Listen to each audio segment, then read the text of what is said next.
Esse assunto sobre ufologia é um assunto palpitante, é interessante, mas também ainda traz muita resistência. Muitas pessoas negam, né?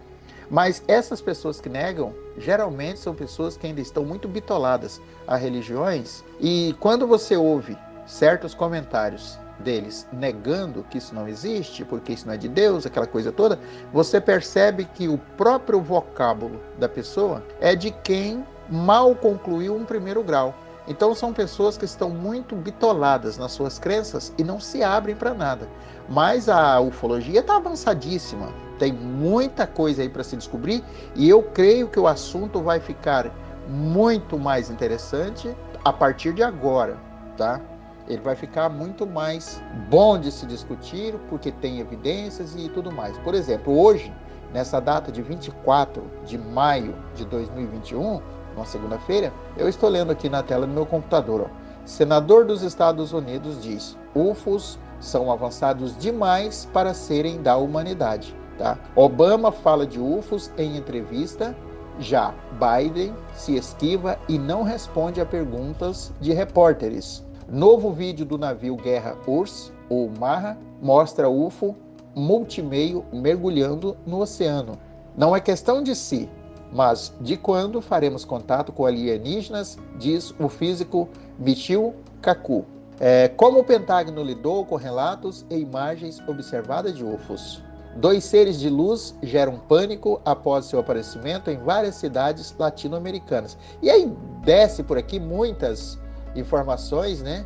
Dessa semana que passou, também de abril, enfim, é um assunto bem extenso, tem muito material e, como eu disse, a ufologia está muito avançada nesse sentido. Então, não é de se dar crédito a quem nega, porque o desconhecimento é grande. E nós preparamos aqui várias passagens bíblicas que dão essa conotação da presença de seres que estiveram aqui na Terra. Fora as pedras, né, que a gente tem esculpidas, que jamais aquilo foi obra de homens, né? Tem vários países com essas pedras.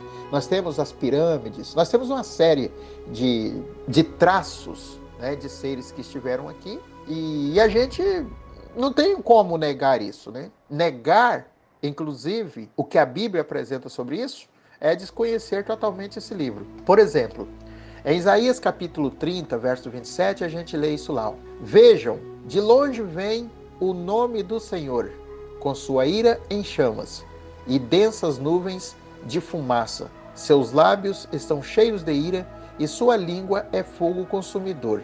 Existem várias pessoas que, estudando, já pintaram a imagem de Jeová, parecendo um grande dragão e que vem dessa forma, certo? Jeová é um extraterrestre. Se você analisar que tudo que vem de fora da Terra é um extra. Nesse contexto, até Jesus pode ser considerado um extraterrestre. Extra porque veio de fora. É questão de entender as palavras, não é? Amós, capítulo 7, verso 4 diz: Assim me mostrou o Senhor Deus. Eis que o Senhor Deus clamava para contender com fogo. Este consumiu o grande abismo e também uma parte da terra. Nós encontramos em 2 Samuel, no capítulo 22, versos 8 e 9, a seguinte descrição: A terra abalou-se e tremeu, os alicerces do céu estremeceram. Tremeram porque ele estava irado. Das suas narinas saiu fumaça, da sua boca saiu fogo consumidor, dele saíram brasas vivas e flamejantes. Tem uma outra passagem bíblica que eu não lembro agora que fala: Das narinas do meu Senhor sai fogo, e o seu bafo é capaz de acender carvão. Vamos ver que Salmos 18, versos 7 e 8, tem quase a mesma conotação do Samuel 22, 8, 9 aí que eu acabei de ler. O Salmo 18, 7 e 8 diz assim: A terra tremeu e agitou-se, e os fundamentos dos montes se abalaram. Estremeceram porque ele se irou. Das suas narinas subiu fumaça, da sua boca saíram brasas vivas e fogo consumidor. Praticamente o que fala 2 Samuel, capítulo 22, versos 8 e 9. Aí nós vamos ainda de novo para 2 Samuel, capítulo 22, continua, versos 15 e 16. Diz assim: Dele saiu flechas e dispersou os inimigos. Arremessou raios e o fez bater em retirada. Os vales apareceram e os fundamentos da terra foram expostos diante da repreensão do Senhor com o forte sopro de suas narinas. Então vocês percebem que parece ser um ser terrível, estranho, sem falar que Moisés, quando foi receber as tábuas da lei, ele não conseguiu olhar para o rosto do seu Senhor, né? Não conseguiu, porque aparentemente estava pegando fogo da sarça, enfim, tem umas coisas ali bem interessantes. Levítico 1, versos de 1 a 6 diz: da tenda do encontro, o Senhor chamou Moisés e lhe ordenou: diga o seguinte aos israelitas: quando alguém trouxer um animal como oferta ao Senhor, que seja do gado ou do rebanho de ovelhas, se o holocausto for de gado, oferecerá um macho sem defeito. Ele o apresentará à entrada da tenda do encontro, para que seja aceito pelo Senhor. Olha isso. E porá a mão sobre a cabeça do animal do holocausto, para que seja aceito como propiciação em seu lugar. Então, o novilho será morto perante o Senhor, e os sacerdotes, descendentes de Arão, trarão o sangue e o derramarão nos lados do altar, que está na entrada da tenda do encontro. Depois se tirará a pele do animal, que será cortado em pedaços. Vejam isso, tá? Seu forte sopro atira lampejos de luz. Seus olhos são como os raios da alvorada. Tições saem na sua boca, fagulhos de fogo estalam. Das suas narinas sai fumaça como de panela fervente sobre fogueira de juncos, e o seu sopro faz o carvão pegar fogo, e da sua boca saltam chamas. Isso está em Jó, capítulo 41, versos de 18 a 21. Assim Moisés e Arão entraram na tenda do encontro. Quando saíram, abençoaram o povo, e a glória do Senhor apareceu a todo o povo. Saiu fogo da presença do Senhor e consumiu o holocausto e as porções de gordura sobre o altar. E, quando todo o povo viu isso, gritou de alegria e prostrou-se de rosto em terra. Isso está em Levítico, capítulo 9, versos 23 a 24. Então, gente, nós temos inúmeras passagens, não tem como negar. Lá em Ezequiel diz assim: olhei e eis que vi um vento tempestuoso vindo do norte, uma grande nuvem com um fogo revolvendo-se nela, ou nessa grande nuvem, né? E um resplendor ao redor. Ou seja, vinha aquela bola parecendo uma nuvem com um resplendor em volta, uma luz, e no meio dela havia uma coisa, como de cor âmbar, que saía no meio do fogo. E do meio dela saía a semelhança de 4 seres viventes, e esta era a sua aparência. Tinham a semelhança de homem. E cada um tinha 4 rostos, como também cada um deles 4 asas. E os seus pés eram como pés direitos, e as plantas dos seus pés como as plantas do pé de uma bezerra, ou seja, pé de boi, né? E luziam como a cor do cobre polido. Isso está em Ezequiel, no capítulo 1, versos 4 a 7. Então, ali dá uma descrição, que desceu esses seres dessa coisa, cor de âmbar, que certamente era uma nave, e tinham pés como pés de boi. Tem outra aqui, ó, Isaías 65, 5 a 7. Afasta-te, não te aproximes de mim, pois eu sou santo. Essa gente é fumaça no meu nariz, é fogo que queima o tempo todo. Vejam, porém, escrito está diante de mim: não ficarei calado, mas darei plena retribuição.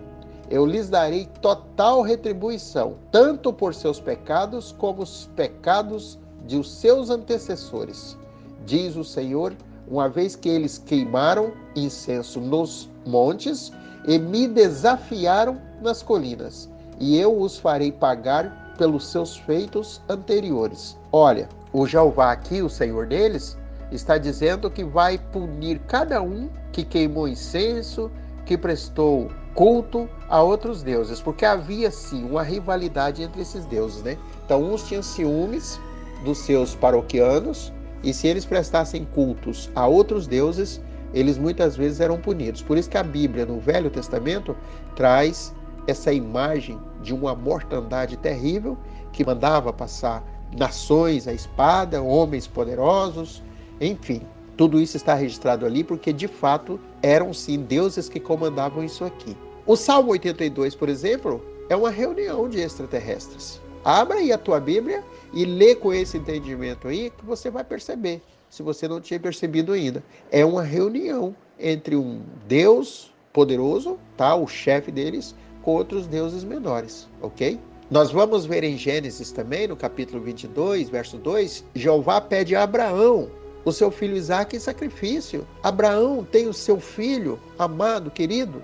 Você já imaginou você ser pedido o seu filho para ser levado em sacrifício para você agradar um Deus? O que é isso? Onde é que nós estamos, né? E ele disse assim: toma agora o seu filho, o teu único filho Isaque, a quem amas, e vai à terra de Moriá. Oferece-o ali em holocausto sobre uma das montanhas que eu te direi. Gênesis 22 a 2. No lugar desse sacrifício, que não chegou a acontecer, devido à intervenção de um anjo depois, essa intervenção acontece aí no capítulo 22, verso 12, mas Jeová, mais tarde, mandou que Davi construísse um templo para ele ali. Só que Davi, ele apenas comprou esse terreno, está registrado isso em Crônica, 1 Crônica 21, verso 18. Mas quem acabou construindo esse templo foi Salomão, filho de Davi, que bem mais tarde, com esse terreno que o pai adquiriu, ele foi lá e construiu o templo, que foi no local aonde Abraão ofereceu Isaque em sacrifício. Isso está em 2 Crônicas, capítulo 3, verso 1, para vocês conferirem lá. Então disse o Senhor Deus: eis que o homem é como um de nós, sabendo o bem e o mal. Ora, para que não estenda a sua mão e tome também da árvore da vida e coma e viva eternamente. Gênesis capítulo 3, verso 22. Então ele diz assim: eis que o homem se tornou como um de nós no plural. Então haviam deuses ali. E é um laboratório mesmo, e ali foi aonde tesouraram 10 das 12 fitas do nosso DNA, e então acabou nos limitando a uma série de atividades que poderíamos fazer se tivéssemos esse DNA todo desenvolvido. Porque eles precisavam, na verdade, de escravos para trabalhar na extração de ouro. Esse Jeová é o Deus Enlil, é o Enlil dos Anunnaki, né? Estiveram aqui para a extração de ouro, mas todos os jovens que eles traziam lá de Nibiru, pela temperatura e pressão de Nibiru ser diferente da Terra, lá eles vivem 1100, 1200, 1300, 1400 anos, chegavam aqui e morriam cedo, né? Então, e tanto é a origem desses homens aqui que vem disseminando e trazendo a diminuição da idade.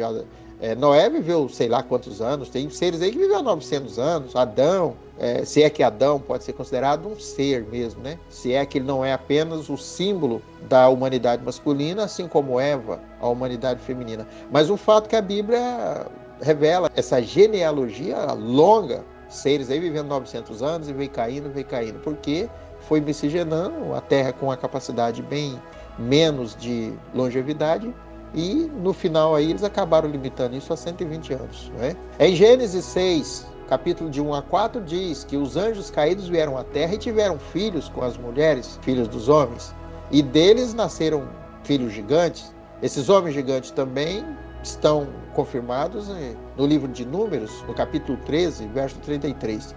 Então a gente observa que Jeová era um ser que gostava de sangue de crianças, se enfurecia por pouca coisa, gostava de ser adorado, a glória dele ele não dividia com ninguém, era Senhor dos exércitos, era vingativo, guerreiro, sua ira se aplacava somente com o sangue de humanos ou de animais. Está cheio de sacrifício de animais. Jesus, quando dá aquele espavento lá no templo, que está registrado na Bíblia aí, como lá no templo chegou com a corda lá e derrubou aquelas mesas dos cambistas e tudo mais, ele falou: não é possível que estão fazendo isso aqui, agradar a Deus com sangue?